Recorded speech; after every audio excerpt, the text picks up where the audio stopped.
Kimberly Halkett is live for us now in Las Vegas. She's at the media center where the debate is being held.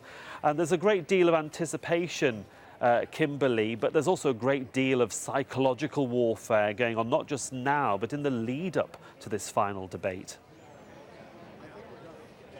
And it really has intensified because, as you point out, we're now less than 1 hour till the start of this debate.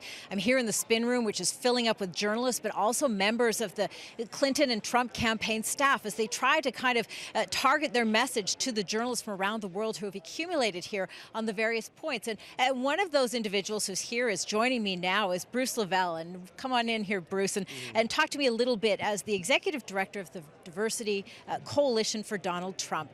Talk to me a little bit about the challenges your candidate faces, particularly when it comes to the issue of diversity. Well, you know, it's unfortunate. Last year when we formed the National Diversity Coalition for Trump, it came from Michael Cohen, who's executive vice president of Donald Trump, who parents are Holocaust survivors. Pastor Darrell Scott, pastor out of Cleveland, myself in Atlanta, Omarosa.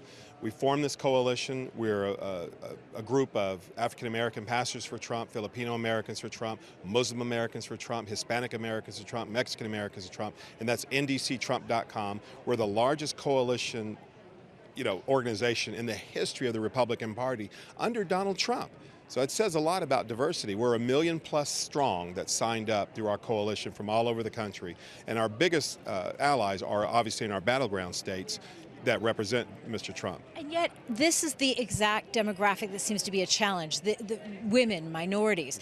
Increasingly, there's even been an erosion of Donald Trump's base in terms of typically the bedrock of support, sort of white males. How has this been a challenge, and how do you get out the message of diversity that you say Donald Trump represents? Well, I disagree respectfully in terms of the polls, because I understand the battleground grassroots initiatives, especially when it comes to our African-American votes, our Hispanic votes. A lot of our voters won't out front willingly, publicly admit they're going to vote for Donald Trump. For obvious reasons, myself being an African-American man living in the South, Republican my whole life, and to support Donald Trump. The Clinton campaign, we saw this coming last year, that they were going to try to paint this narrative on Mr. Trump as being this racist, this boogeyman, to scare off people of color to not vote for him. The other thing that, especially on the subject of diversity, relates to African-American community. Donald J. Trump has never said anything racially derogatory towards African-American people whatsoever. And it's interesting how the Clinton campaign has tried to push, example, the birther movement on him. That came from the whisper campaign of the Hillary campaign, and they tried to marry it into saying, well, Trump's a racist. So, all those are lies. So we saw this coming, that they knew that they had no policy, they had no issues that they combat, but they knew they would throw this lie out to try to combat Mr. Trump. Only 20 seconds left, but what about the ban on Muslims or the extreme vetting?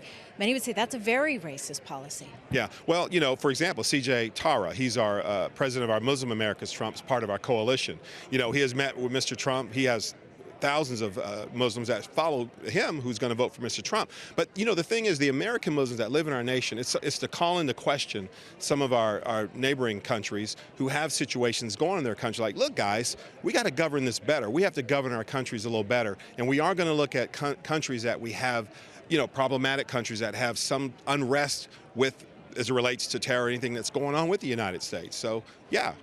Bruce LeVell, we appreciate you joining us, National Executive Director, for the National Diversity Coalition. And you get just a sort of a window into some of the tough questions that Donald Trump may have to answer when he is on the stage with Hillary Clinton now in under 1 hour for the final presidential debate. Suhail. Thanks very much, Kimberly. And of course, we'll be joining you later on when that debate starts and ends.